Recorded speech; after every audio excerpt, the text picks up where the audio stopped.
Oh, start again. I call the meeting to order of the governance committee of the Dormitory Authority. And there's two groups of people, one in Albany and one in New York, and the minutes will show who's where. So first item on the agenda, the minutes of the July 19th meeting. Which were distributed. Do I hear a motion to accept those minutes? So moved. Second? Sandra? You can second it, Sandra? Thank you. Yes, I did. All those in favor, aye? Aye. Carried. All right, first, we have a series of things that we need to accomplish today, which are usually set by statute. And so I think the best thing to do is have Mike Cusack take us through these one at a time so we can get them, because we have to advance these to the board tomorrow, as I understand it. Thank you, Mr. Chairman. Similar to prior years, we're going to review three governance items followed by 4 operational policies, each of which require an annual review. The first governance item up for review today will be the Corporate Governance Committee Charter, as well as the governance principles. Staff has reviewed these documents and has no recommended changes from a staff perspective. If there is anything the committee would like to discuss as a possible change, we would take that up now. Otherwise, I think we would do a motion to reapprove these. Thank you. Is there any discussion on this proposal? If not, do I have a motion to accept it? All. Thank you. Sandra? I'll second the motion. All those in favor? Aye. Aye. Aye. Any opposed? Carried. All right, next, Mike.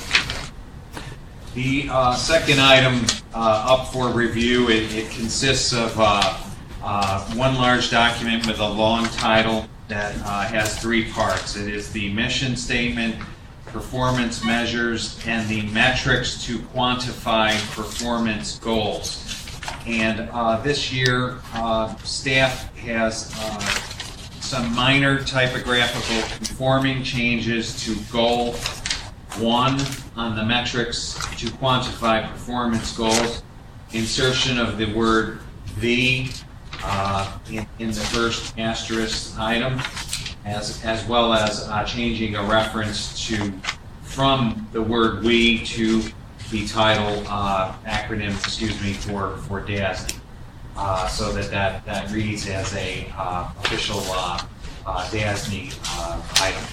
Then changing to the next page of the metrics to quantify performance goals, we're recommending that a comment marked with a double asterisk on MWBE utilization goals be relocated under the discussion of MWBE utilization goals under Goal 3, the first bullet, which sets forth the goal of meeting or exceeding MWBE utilization goals, so that the comment itself is grouped with the goal as opposed to at the bottom of the page.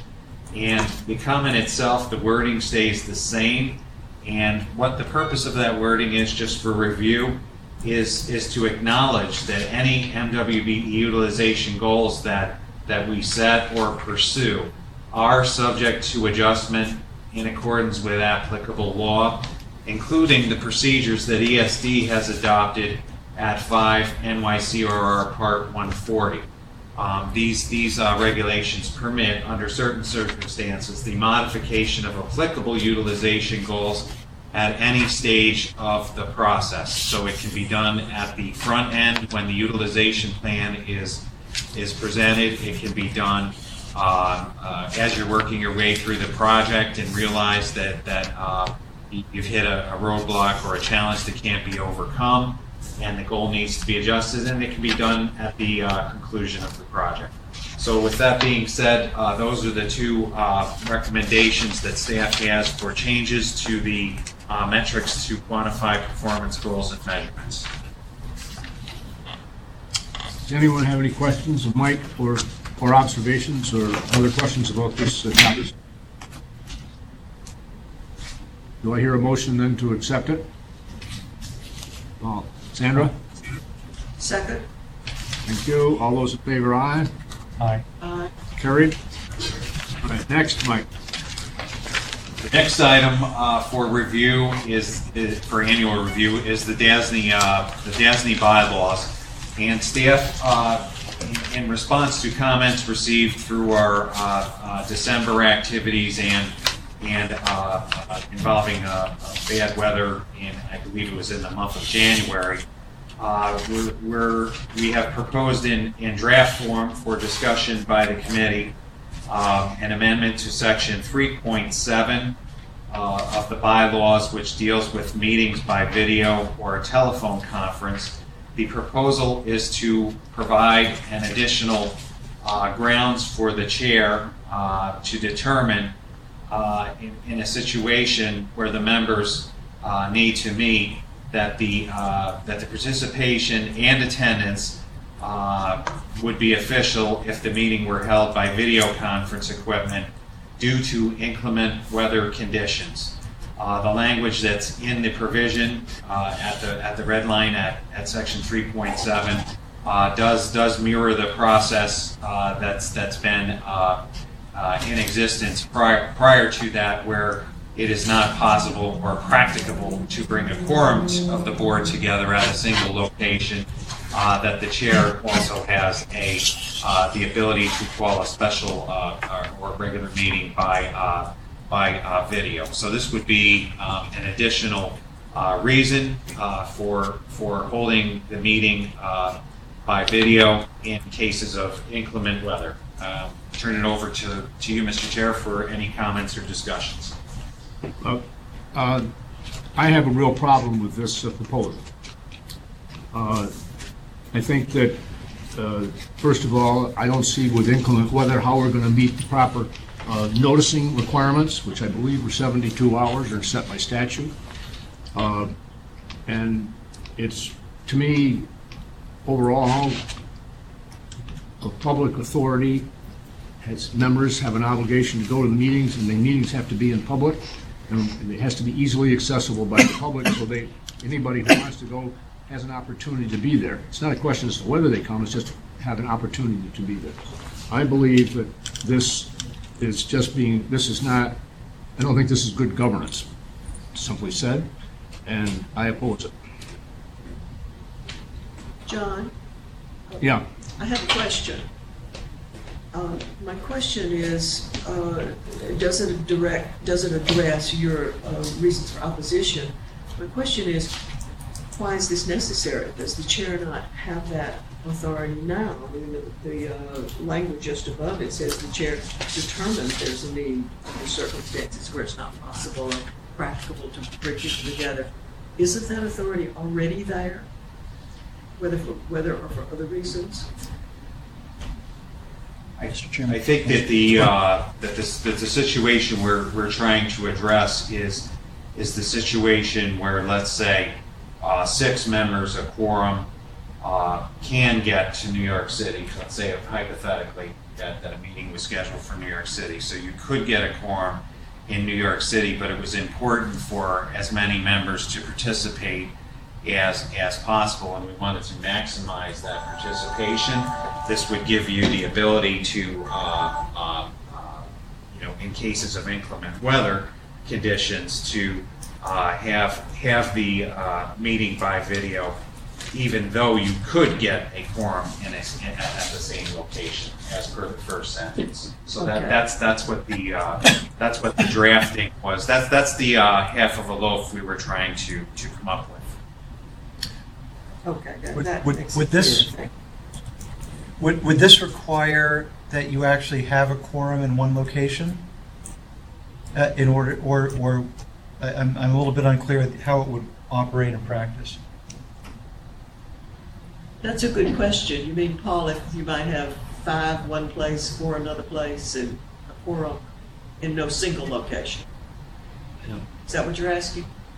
Yeah, I guess what I was trying to understand is if it would Does this mean you need to have a quorum as long as you have a quorum in one location, and Mike, I guess we spoke this a little bit, that a member who's in another location is not precluded from participating because they're participating by video conference? Is that how this?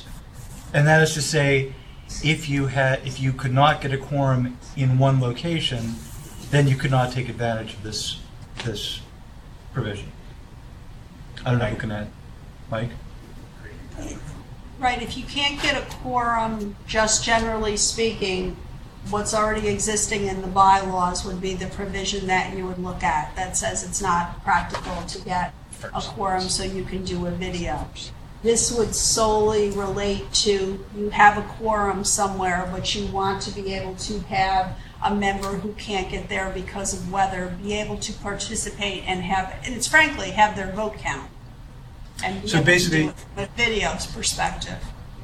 So to take advantage, to be able to use this provision, there would have to be a quorum sitting around the table in one location, and then a member who could not attend because of inclement weather would not be precluded from participating in the meeting as long as they could participate by video conference. Right, because the way it is written now. That's correct. I think that must be covered by the language at the location where a quorum board is gathered. Is gathered, That's that's what's correct. intended to show that. I mean, Mr. Chairman, I don't limit it in that way. I'm not sure I see, it seems to me to be something that opens up the opportunities for people to participate rather than foreclosing. I did not read it as an opportunity to have a requirement to be a quorum at one location. I thought that you could make the quorum across, say, 3 locations, 1/3, 1/3, 1/3. Well, that is actually, that's the first sentence of this section that allows us of the video meeting. If you cannot get a quorum at one location, what we've been precluded from doing is having a meeting that included people members via video when we do have a quorum in one location. It's an interesting distinction, But it's actually a and good one that I distinction. missed. Yeah, I did not see it that way, Paul. And I mean, I don't have as much objection to that. Could you Since speak the on- meeting will go on anyway. Yes, the meeting's going to go on anyhow, Right, so. that's the Right. point. And so that is the intention of this language. I don't read it, I don't see it as very specific on it. I think I get it now. Still, I raise my question. Is there, do we want, Chairman, I'm sorry, may I Yes, oh, address yeah. that? That's what this is. It seems to me, and this is not personal, but I will use it, it will sound personal. If the chair should determine that it is appropriate, with the consultation of staff, of course, to hold a video conference meeting, whether or not the weather is inclement and whether or not there is a quorum in one location, it seems to me that ought to be possible. The limitation here is a weather limitation. What it says is, Right. it actually is not a limitation, it's an expansion It's an expansion. of the current language. And I saw it as It's a an limitation expansion before. for Right. one reason. For one reason. It allows participation Right. of a member for weather reasons, and weather reasons only, when there is a Right. quorum And already in I missed existence that. at one location. But now that I'm clear on it, my question is, why not? Why should not the board be able to have a meeting if it deems such a meeting to be appropriate under circumstances where there may be a quorum present in one location, but where other board members cannot, for reasons that have nothing to do with weather, attend? Understood. Okay. Understand that my view is that the more people we have around the same table, the better off we all are. This is a meeting that works. Any board works when all the members are present. I mean, body language means a great deal. Hesitation means a great deal. I'm not at all quarreling with the fact that we should, whenever we can, have everybody present. But I think that's a decision that the board, through the chair, ought to be able to make. That is, if X or Y cannot be in the room, even though we have quorum, if we have the capacity have them present by video conference, why not exercise that opportunity? And this would actually, the limitation would allow us to do it in one specific circumstance, not in all circumstances. So, under the circumstances that, this is for Debbie or Mike, under the circumstances that Al just outlined, would a person who, the quorum is in Albany, somebody wants to join from Buffalo via video conferencing, can somebody join by video conferencing, say, Binghamton and via Skype, or does it have to be a place where the public has been noticed and can go? It has to be, I think, it has to be subject to the notice requirement. To me, that's the most important thing is that this be subject to the notice requirement. You know, if we're going to do it, and therefore there's appropriate locations, I don't have a difficulty with it. But it's the noticing that gets me. And Yeah. Mike and Debbie, question, it's Al. How do we address that question, say, for tomorrow's meeting? We don't have the inclement weather change, but even if we did have it, how would we justify having the meeting with 24 hours notice or 48 hours notice, as is the case now? We've noticed the meeting for tomorrow at 3 locations. Do we have the, and this is, I think we have the authority to do that under special circumstances, but how do we ensure that we do, if that's necessary? And how then do we meet John's objection, which is 72 hours seems to be what the state wants. And I'm not sure I'm right about that, but if that's true, then can we, here's what I'm asking. Can we write a provision that says there are special circumstances in which the 72-hour meeting notice, there will be, in which it cannot be met? In such circumstances, in such limited circumstances, the notice requirement may be abbreviated, which doesn't meet your need. I understand. It might. But can we then shorten the notice period without losing the public meeting? So I'm not- we I'm would not- agree. I'm not- Yeah. I'm not, wait, I'm not asking you to answer now. I'm going to ask whether or not we ought to talk about this some more in-house and maybe put off the bylaw amendment for the next meeting. No objection to that. The only comment we would add is that under open meetings law, there are provisions that allow for less than 72 hours notice when due to emergencies or extingent circumstances. So I think that that maybe if we're going to put the discussion off and bring it back up, we're certainly nearing the end of the winter season here, and we can develop that a little bit more if that's the committee's preference. Mr. Chairman, does that mean we need? I would be more comfortable with that. I think some very good points have been raised. I think Paul made it clear to me that there had to be a quorum in one location, which that does a great deal to satisfy a lot of my concern. But I do think it needs to be reviewed, and we need to review it again, and we can have a discussion at the next governance committee meeting that would cover all of the public noticing requirements. Because I believe in that freedom of information. One of the reasons on that open meetings law is for governments, small governments, to have an immediate meeting because of a local emergency, a flood, a police action, a fire, something like that. They can get a fire board together without going through a great deal of histrionics to get a board, to get a meeting. So, it all depends on how wide a hole you want to drive, how wide you want the road to be. I agree.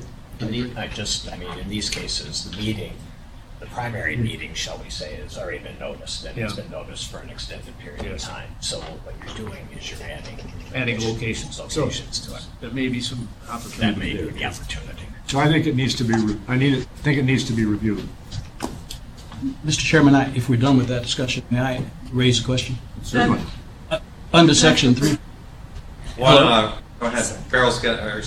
Sandra's got a comment here. Sorry. I just wanted to throw in one other issue while we're doing further consideration, and that is how this would apply to committees. We're right now meeting in 2 locations, and my presence in Albany instead of New York is not weather related. Got it. Committees were okay on. The committees, I think it was it was determined when the committees were initially set up that it was not practical to be expecting all unpaid board members to travel both for committee meetings and for the board meetings because of their schedule. So we had done, I'll call it kind of corporate documentation then, and that we would follow that rule because you needed two in one place to have a quorum. So that's why the committee meetings have been done that way traditionally. So you wouldn't need to make any comparable adjustment for the committees. I think anything that you're doing on this, when you're talking about meetings in general, it will apply to both the committees and the board. Okay, that's good, I'm done.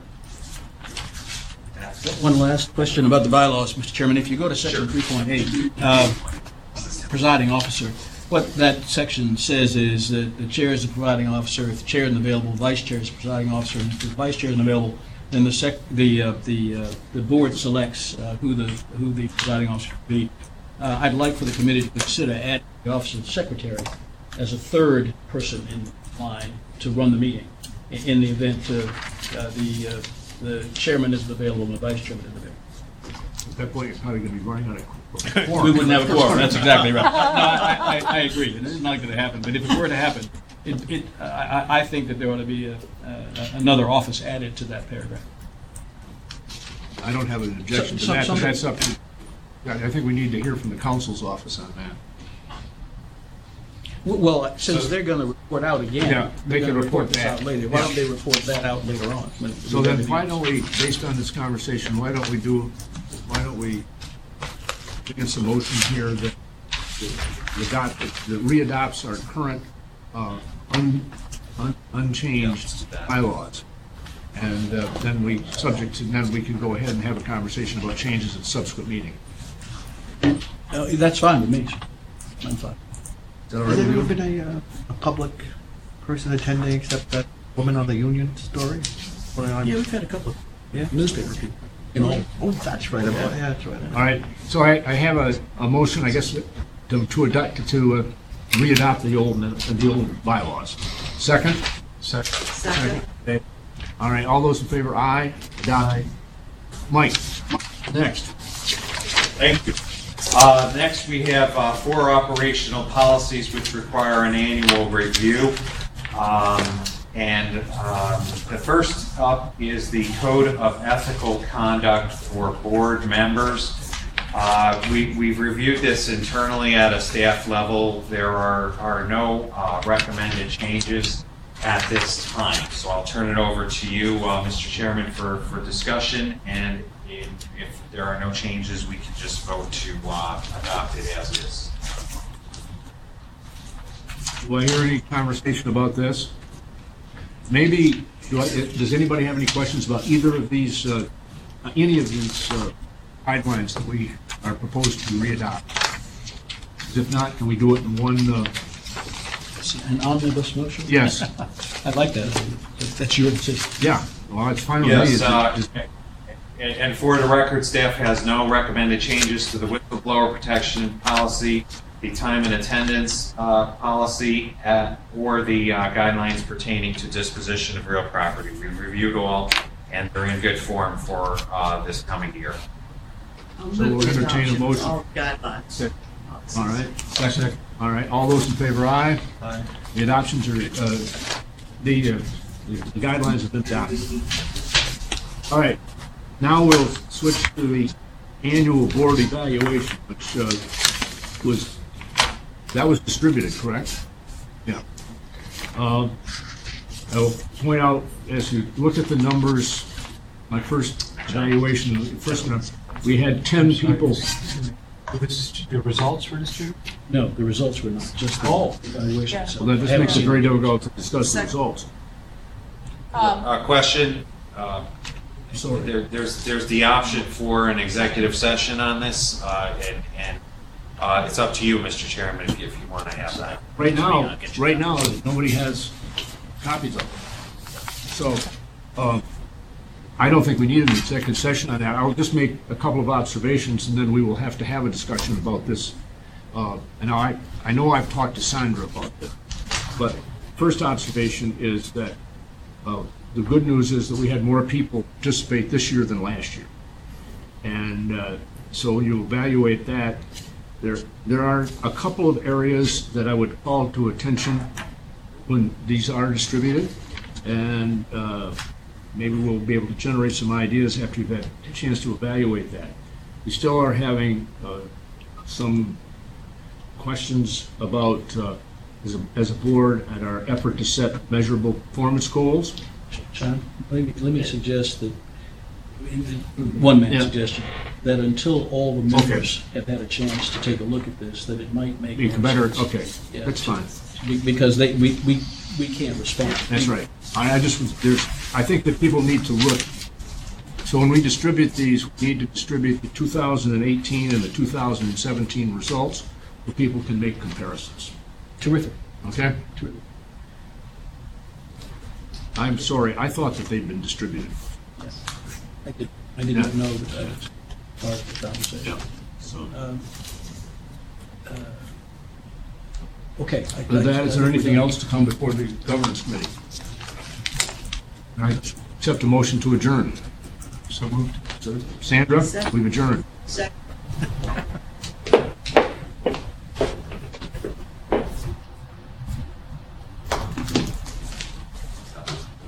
Debbie Drescher?